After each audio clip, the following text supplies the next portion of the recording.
radiação térmica e corpo negro. O que chamou mais atenção dos cientistas é essa propriedade que corpos aquecidos têm de emanar uma luz, a luz, emanar essa luz, tanto um ferro aquecido, um aço aquecido, como carvão aquecido. E elas têm a mesma intensidade, essa iluminação. Então, do ferro em brasa, desde o carvão em brasa. Os ferreiros, então, na época, eles já tinham uma noção que se o aço aqui tivesse, ferro no caso eles chamavam, ficasse rubro, avermelhado, a temperatura estava em volta de 1000 Kelvin, que dá em torno de uns 700 graus Celsius, tá? Podendo ser facilmente trabalhado, maleáveis, são fáceis de trabalhar. Isso, naquela época, já se constatava. Mas surgiu pelos cientistas a curiosidade de onde que seria essa iluminação. A termodinâmica, ela trabalha a nível molecular. Então, a termodinâmica, ela fala sobre os conceitos de temperatura, calor, e relacionado à distribuição de energia, essa energia térmica. Então, a termodinâmica a nível macroscópico trabalha mais sobre energia e os corpos aquecidos. Aqui nós vamos tratar, então vamos tentar entender o que é essa radiação térmica. Então, os experimentos que levaram a essa teoria, o que é a radiação do corpo negro? O que é o corpo negro? O corpo negro ele é definido por Kirchhoff. O corpo negro emissor de radiação térmica, a lei de Stephen Boltzmann, a lei de deslocamento de Wien, a hipótese de Wien e Rayleigh e Jeans, o quantum de ação e a constante de Planck, que a partir daí Planck conseguiu o Prêmio Nobel de Física e surge a partir daí a famosa física quântica, física moderna. Bom,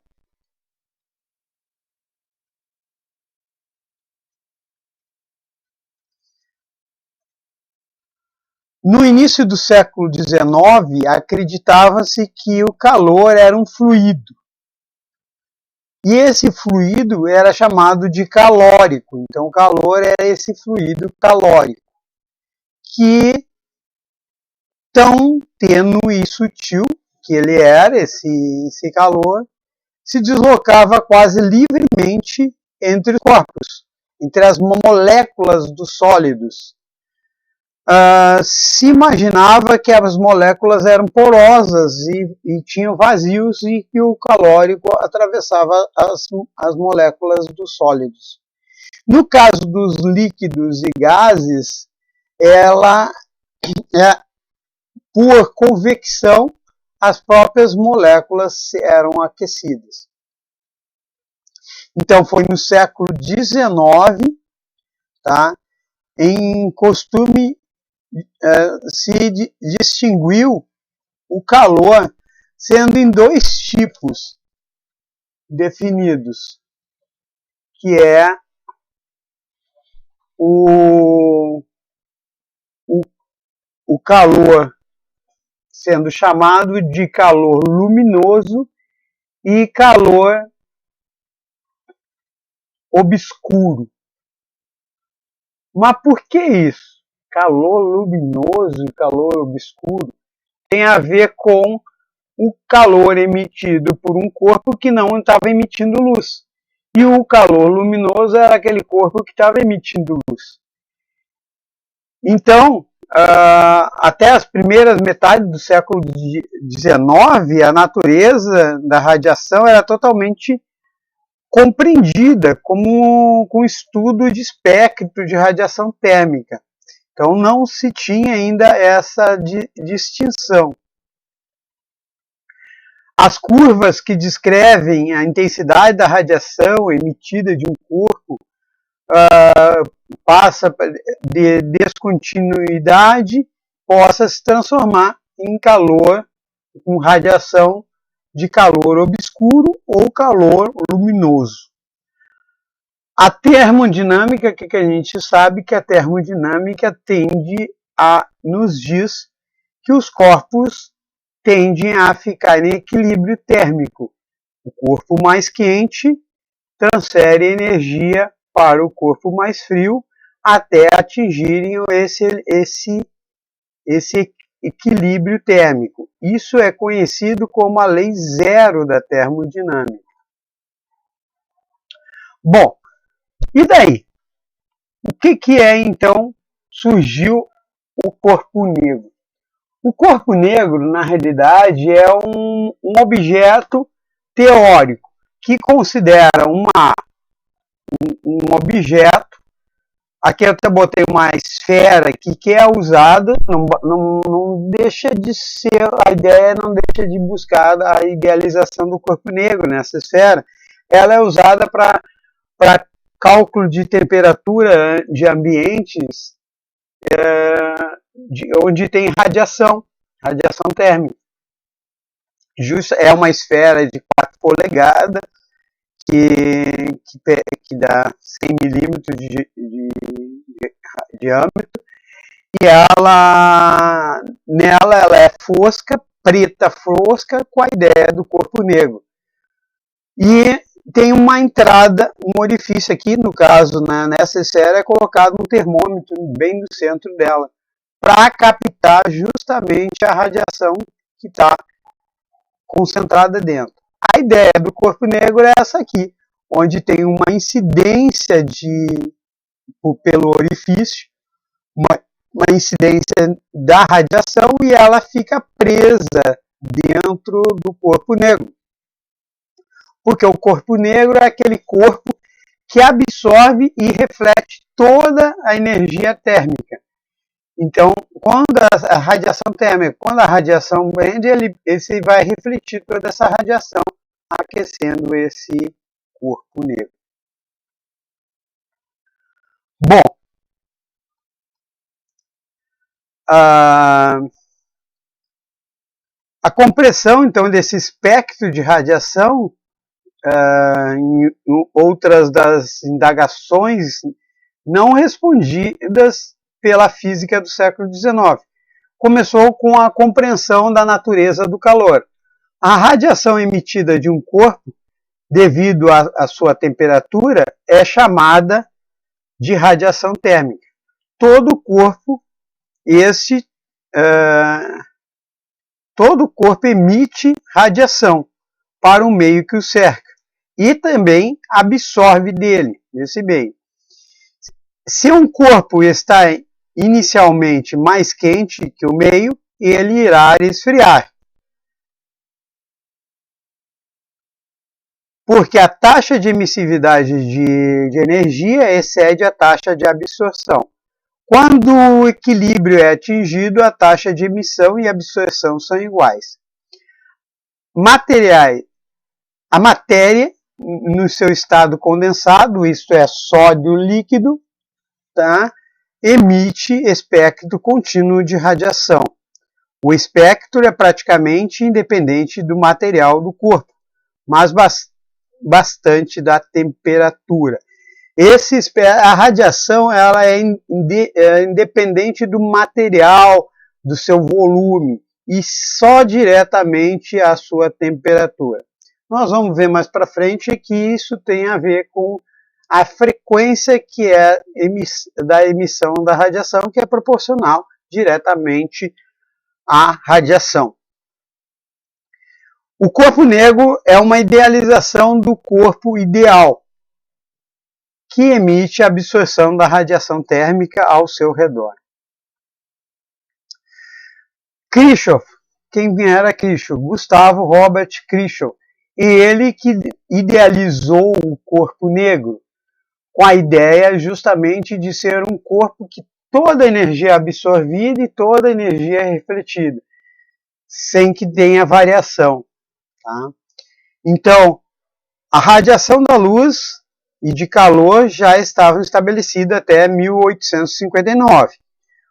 Então, Kirchhoff escreveu o artigo que chamou sobre as relações entre emissão e absorção da luz e calor. Além de tratar a emissão da luz e calor de forma idêntica, Kirchhoff propôs, no seu artigo, a lei da radiação, na qual a razão entre o poder emissivo e o poder absortivo de um corpo sólido, pela radiação da mesma frequência, dependendo apenas da sua temperatura. Para compreender a natureza da radiação, levou à compreensão de natureza íntima da matéria, pois essa radiação se mostra indiferente aos atributos macroscópicos. Tá? Nós estamos falando já mais microscópico. Para essa investigação, passou a usar o corpo negro, que ele definiu, então Kirchhoff definiu que o corpo negro é um corpo capaz de absorver toda a radiação que nele incide, ou seja, todo corpo cujo poder de absortivo é igual a uma unidade. Isso é um corpo negro.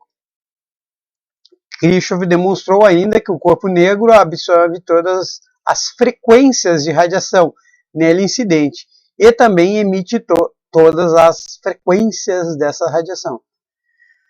Nesse caso, a radiação passa a ser função exclusivamente da temperatura, independente do material, das dimensões, etc. O fato de emitir e absorver todas as frequências tornou o corpo negro ideal para o estudo da radiação térmica.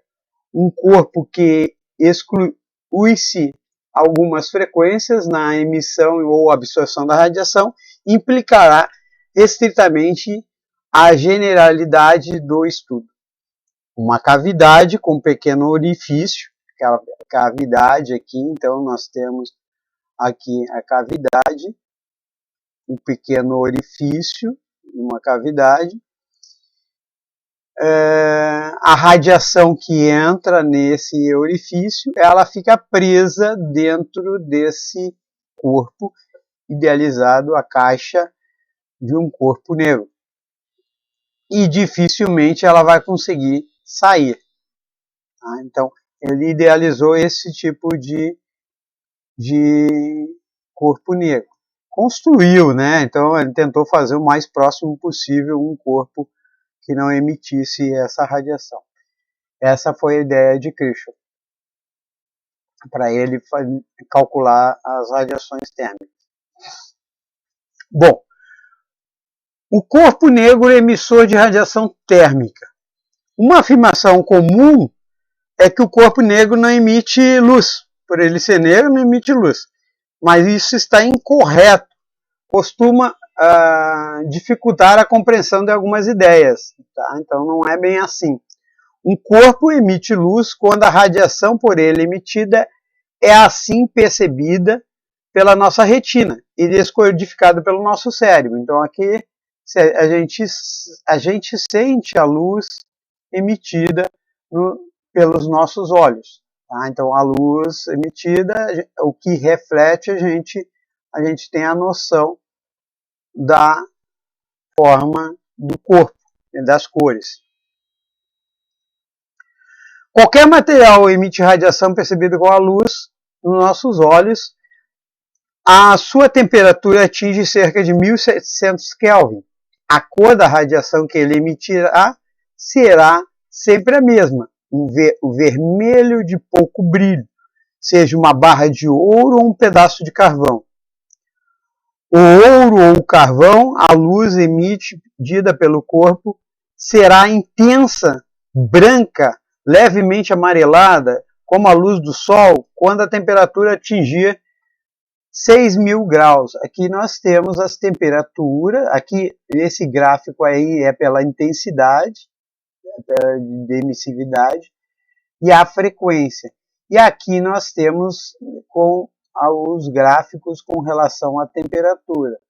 Quando nós temos a temperatura de 6.000 Kelvin, nós estamos lá na faixa da luz branca aqui visível, com essa intensidade. Então seria aqui nós temos as faixas de emissividade de luz aqui nessas frequências. Tem uma frequência, e aqui as frequências máximas. Esses gráficos aqui que foram trabalhados tanto por Wien como Highland Jeans, tá? Então trabalhado em cima dessa emissividade da radiação térmica. Em segundo lugar, o que costuma se entender com cor é a cor refletida pelos corpos iluminados, como luz branca levemente amarelada, 6.000 Kelvin. Nesse caso, sim, as características de materiais interferem na cor da radiação refletida. Por exemplo, então, a folha de uma planta, que são verdes, por a radiação da frequência na faixa do verde, não será absorvida por ela, que as emite e reemite. Então, eu enxergo o verde porque a luz bateu nela e voltou em direção à minha visão. Então, aí eu enxergo o verde. Se as frequências emitidas pela superfície do corpo forem tais que a soma resultar numa cor preta, exemplo, se ele refletir o amarelo, o vermelho, o azul, nosso olho vai dizer que o corpo é preto, embora ele reflita a luz como qualquer outro corpo e qualquer outra cor. Tá?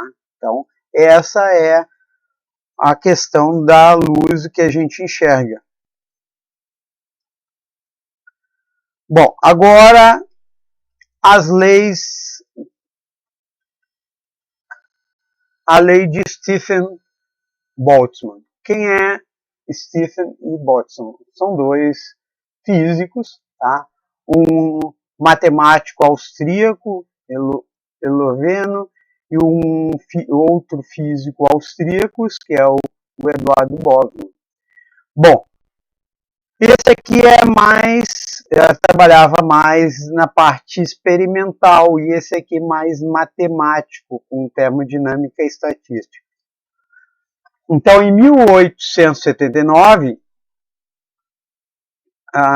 Stephen obteve o primeiro resultado experimental utilizado num corpo negro. Uma expressão matemática que foi deduzida teoricamente em 1884 pelo compatriota, então, foi por o físico Boltzmann. Então, ele criou a parte experimental, e ele desenvolveu a parte matemática dos cálculos para chegar à mesma equação daquela curva que a gente mostrou anteriormente. Eles formularam a lei hoje conhecida como a lei de Stephen Boltzmann, que estabelece a relação da potência total irradiada por um corpo negro para todas as frequências. A área de superfície emissora, S, e a área de orifício de cavidade, a temperatura absoluta T. Então é isso aqui, essa é a fórmula. Chegou na quarta potência na fórmula. Aqui é a área da superfície e a constante que é universal, que é conhecida como constante de Boltzmann, Stephen Boltzmann. É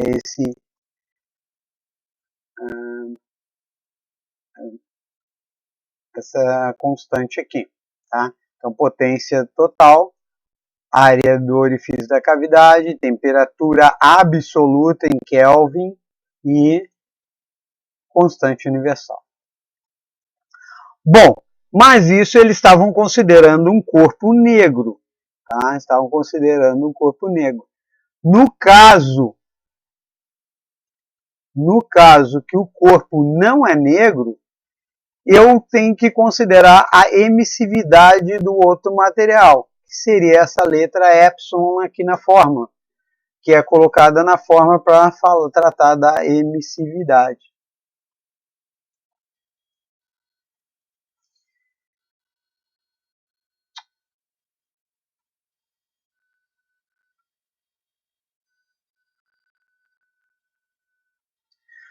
Então, para um corpo qualquer negro, multiplique essa expressão da lei de Boltzmann, de Stephen Boltzmann, pela constante epsilon, número puro menor que 1, conhecida como emissividade total. Essa constante relaciona a potência irradiada de um corpo qualquer, da emissividade epsilon em dada temperatura, com um corpo negro. A emissividade do corpo negro é 1. Então, o epsilon do corpo negro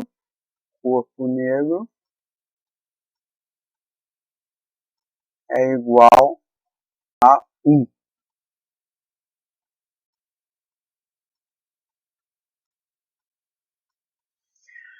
Bom, aqui nós temos alguns materiais, por exemplo, o alumínio polido, 0,005, aí torna essa emissividade bem pequena. Cobre oxidado, 0,5, grafite 0,7, ladrilho vermelho 0,1, neve a 270 Kelvin, que seria 0,95. Seria mais próximos da percentagem aqui da emissividade. Bom,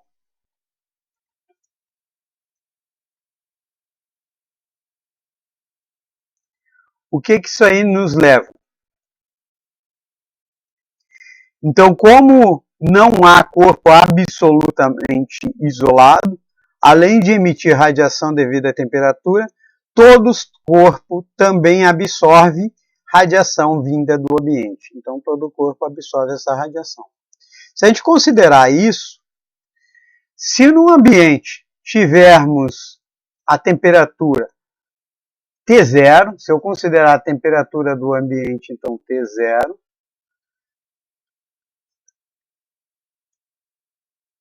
menor que T, que é esse T aqui seria a temperatura de um corpo, material, qualquer corpo, há um salto de radiação emitida. Então, a ele salto de radiação, aumento, a radiação emana do corpo.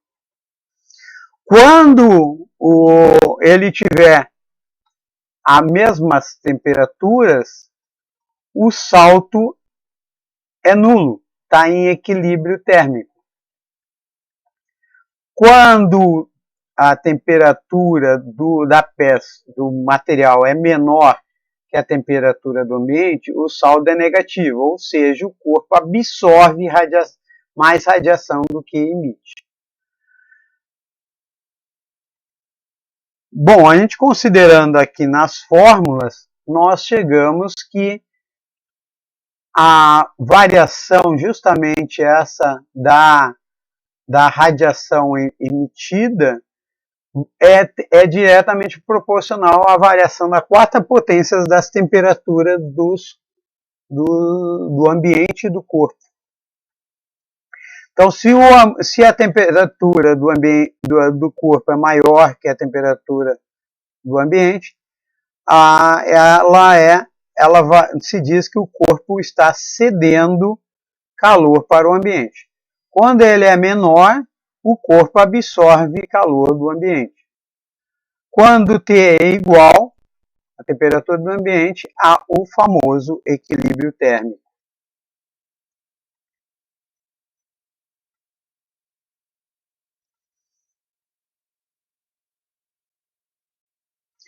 Bom, lei do deslocamento de Wien. Quem é Wien? Wilhelm Carlos Werner Otto Fritz Franz Wien, físico alemão, outro alemão.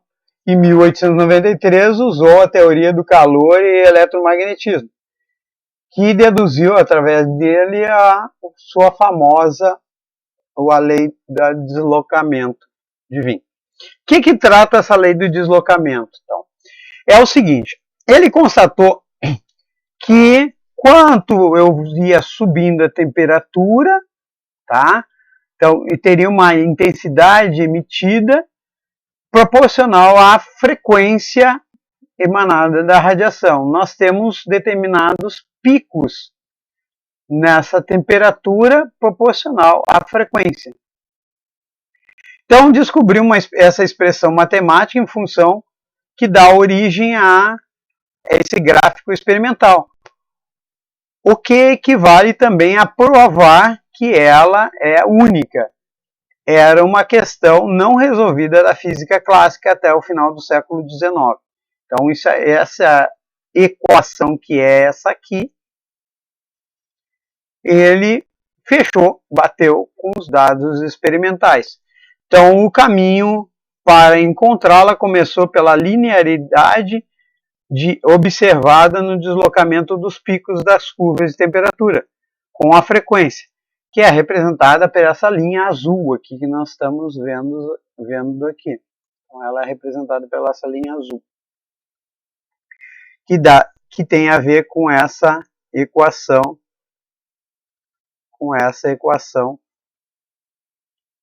aí que nós estamos vendo. Então, essa equação surgiu então em 1893 a partir de dados experimentais que deram origem ao gráfico de Wien. Tá? Obteve a função matemática que descreve o deslocamento dos picos da curva. Essa constante 5,88 vezes 10 na 10 ela é Hertz, porque é frequência, por Kelvin, por causa da temperatura. É uma constante aqui está expressa em 3 algarismos. Essa expressão, conhecida como lei do deslocamento de Wien, mostra a frequência correspondente à intensidade máxima da radiação emitida de um corpo negro, pico de curva. É diretamente proporcional à temperatura absoluta deste corpo. Então, a temperatura absoluta do corpo, ela é diretamente proporcional aqui na forma. Bom, isso foi Wien. Então, quem a gente falou? A gente falou do Kirchhoff, que deduziu o corpo negro. Stephen Boltzmann sobre a radiação emitida. Wien sobre os picos dessa radiação térmica, qual seria o máximo. E aí, nós temos a hipótese de Wien e Rayleigh-Jeans. Bom, Wien, o que Wien falou? Então, coube a ele, a Wien, em 1896, a formulação de uma hipótese simples e muito bem fundamentada da física da época, que elevou à primeira função teórica da radiação do corpo negro, com algumas concordâncias com resultados experimentais. Então, tinha concordâncias com o experimental. A radiação de um corpo seria proveniente da oscilação das moléculas neles contidas. A diferença de frequência de radiação se originava de diferentes frequências desses osciladores moleculares. Então, podemos ver aqui esses osciladores moleculares. É como se fosse ondas estacionárias, de cordas geradas por um oscilador. Tá? Nas extremidades, osciladores eletromagnéticos, dentro da cavidade gerada num oscilador molecular nas paredes. Essa intensidade de diferentes frequências dessa radiação seria diretamente proporcional ao número e respectivos osciladores. Assim, a intensidade da determinada frequência de radiação seria tanto maior quanto maior osciladores houvesse no interior do corpo. No corpo negro, no caso, vibrando com essa frequência. Tá?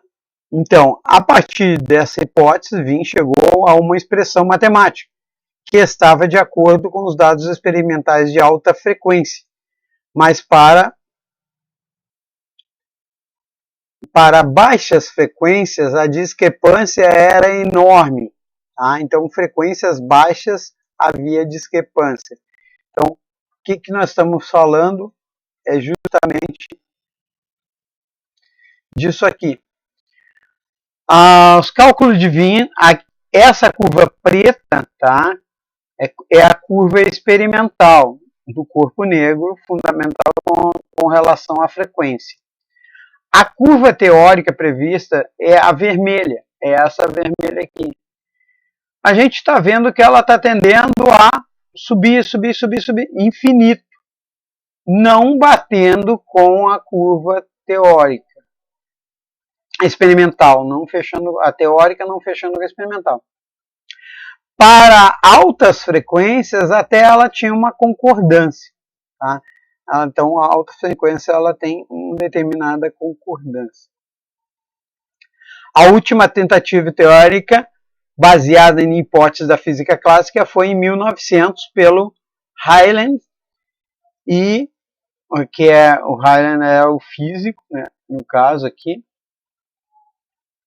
que é o John William Sturt, que é o Barão de Hyland, e o James Hope, físico, astrônomo e matemático. Ambos eram britânicos, tá, ingleses. Tá? Eles são os responsáveis por esse outro gráfico. Como o comprimento de onda da radiação térmica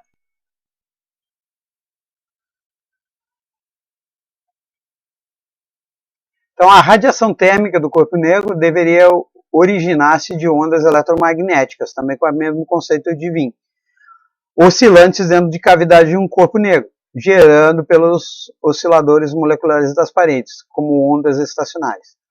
Como o comprimento de onda da radiação térmica é muito pequeno, praticamente todas as frequências seriam possíveis, a partir dessa hipótese, Hyland e Jean obtiveram uma expressão matemática que estava de acordo com os dados experimentais para baixas frequências. No caso, havia uma flagrante diferença para altas frequências. Curiosamente, a expressão de Hyland e de Wien eram elas eram complementares em relação às equações dos dados experimentais. Então, aqui nós temos de Wien, que é essa aqui, e aqui nós temos de Hyland-Jeans. Hyland-Jeans, ela para baixas frequências, ela bate. Essa aqui para altas frequências e menor temperatura, ela fecha. Então elas eram praticamente ainda se complementavam. Só que ambas tendiam para altas temperaturas, elas tendiam ao infinito. Tá? Nesses dados.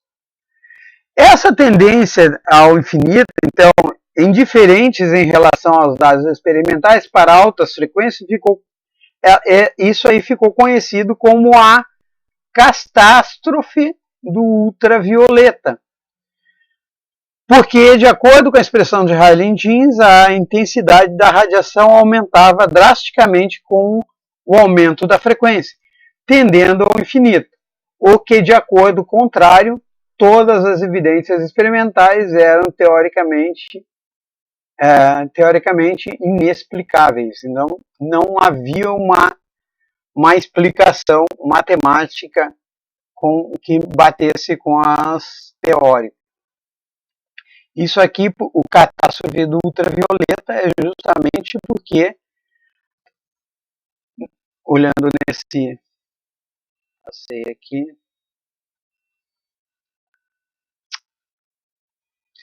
aqui a gente pode ver que a faixa aqui de a Hyland-Jeans, ela é uma equação que ela sobe aqui e sobe para o infinito aqui. Opa, está mal desenhado, mas ela faz isso aqui. né?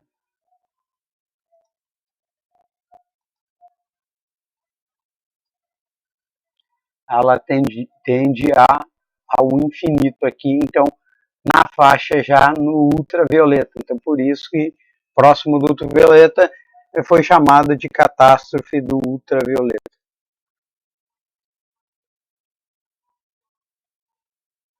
Isso que acontece aqui.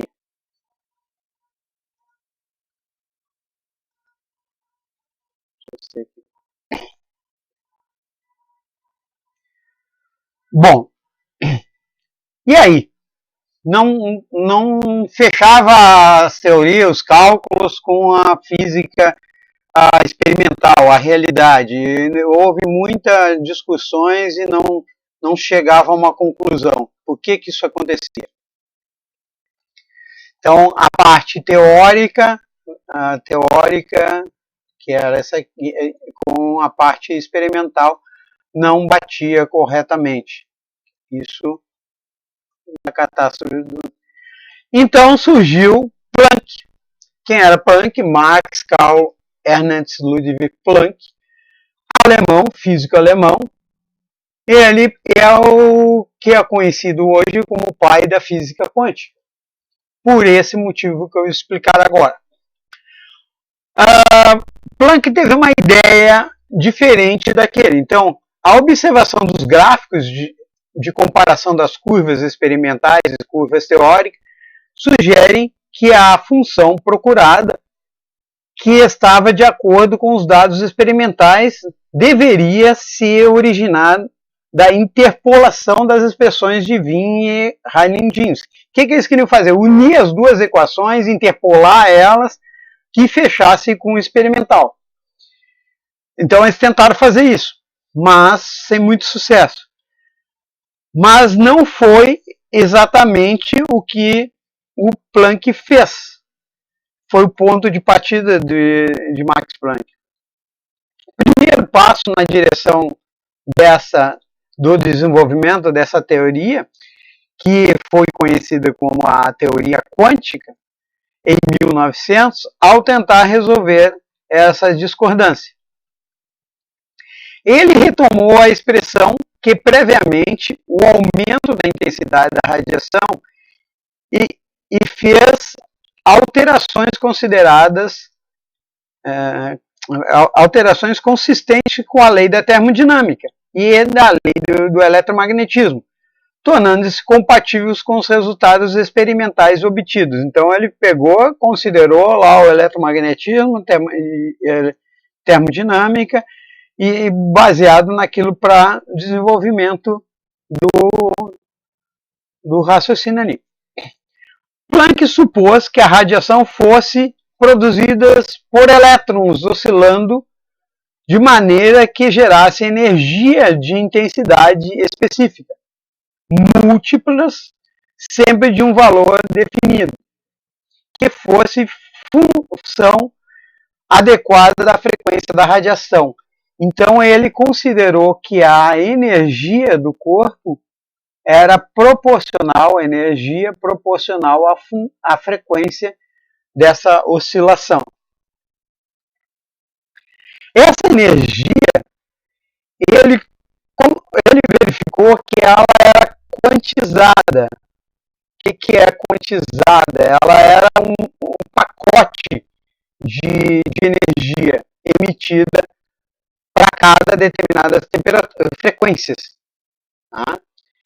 Então, aí ele teve, para ajustar isso, ele teve que colocar uma constante aqui.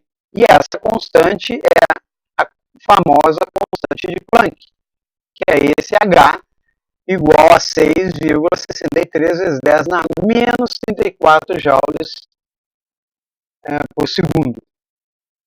Seria esse pacote da energia, o quantum de energia. Então, os corpúsculos de energia que compunham a luz e quaisquer radiação eletromagnética receberam o nome de quanta, quantum no singular, e passaram a ser considerados como se fosse composto de pacotes de energia, ou partículas. O que Planck construiu foi um modelo em que a energia não é uma grandeza contínua, mas quantizada ou compartimentada em pequenos pacotes ou quanta de energia. Aí que surgiu esses pacotes, essas quantidades de energia. A hipótese parecia tão bizarra que só foi aceita plenamente pela comunidade científica anos mais tarde. Levou um tempo para a comunidade a aceitar ela. Bom, a constante é essa de Planck. A energia, ou melhor, a ação, só existe na natureza por valores discretos múltiplos desse H, que é o quantum de ação.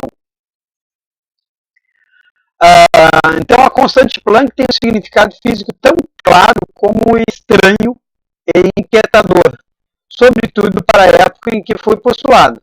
A energia, ou melhor, a ação, só existe na natureza dos valores discretos múltiplos de H, que era o quantum de ação. É como a carga elétrica, que só existe em valores discretos múltiplos de E. E que é o elétron. Então são as cargas elétricas múltiplas da carga do elétron. Em outras palavras, resultados como esses dão à natureza um caráter descontínuo, inaceitável pela física clássica.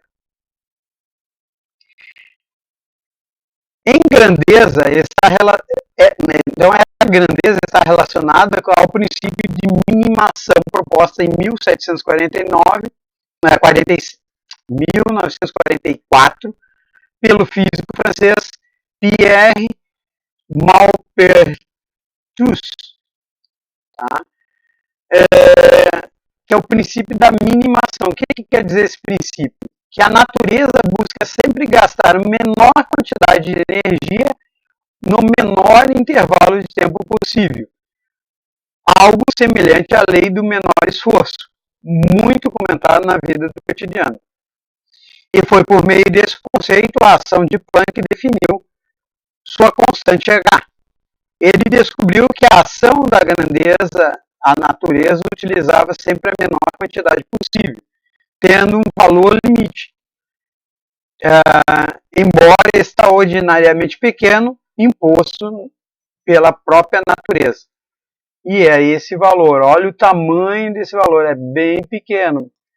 Se a gente pegasse, a gente até desconsideraria em determinado cálculo. Só que isso aqui tem a ver com uma onda eletromagnética que está sendo emitida lá da radiação térmica, com a determinada e sua determinada energia.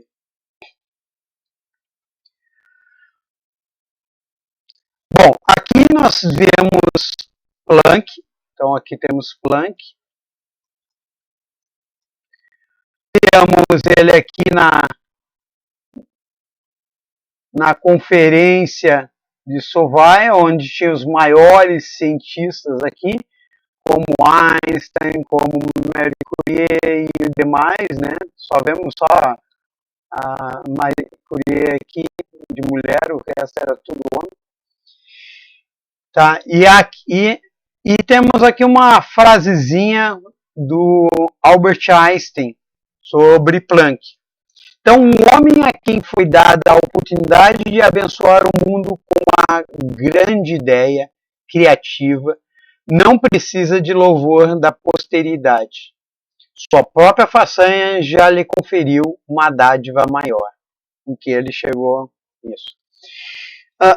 Planck ainda, na entrega, quando se entrega um prêmio Nobel, então, na entrega do prêmio Nobel, é tradicional que o laureado, né, com o prêmio, realizasse uma conferência apresentando as ideias principais relativas ao trabalho no qual foi premiado. Em 2 de junho de 1920, 2 anos após receber o Prêmio Nobel de Física, Planck realizou sua conferência, relatando sua insatisfação com o próprio procedimento. No entanto, aí que Planck diz sobre a insatisfação ali. Ele levou 2 anos para lá falar alguma coisa.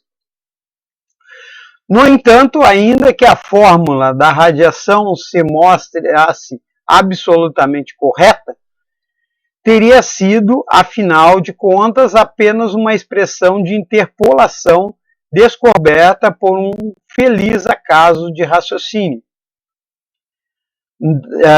de validade rigorosa limitada. Por essa razão, eu ocupei, desde o dia da sua formulação, em descobrir o verdadeiro significado físico dessa fórmula. Até que, depois de algumas semanas do mais intenso trabalho da minha vida, uma luz surgiu na escuridão e uma nova, inimaginável perspectiva abriu-se à minha frente. Então, a conclusão de Planck sobre o trabalho dele desenvolvido seria isso. E aí,